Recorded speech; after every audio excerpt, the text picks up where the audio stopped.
Welcome to the Genius Factory. Enjoy the video. In this video, I will show how to make pasta vermicelli. Boil 5 liters of water, add 1 tablespoon of salt, and stir.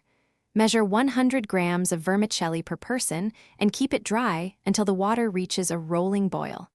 Use a wide pot so noodles move freely, which prevents clumping.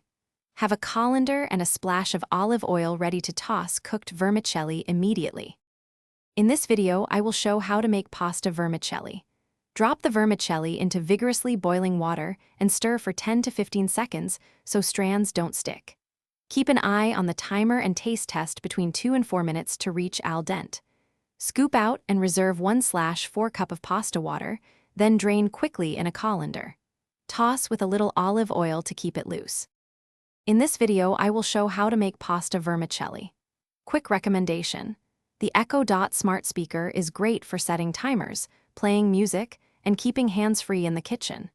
If you're finding this helpful, please subscribe and like so I can keep sharing easy recipes.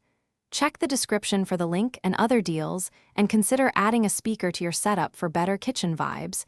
Now let's get back to the video. In this video, I will show how to make pasta vermicelli.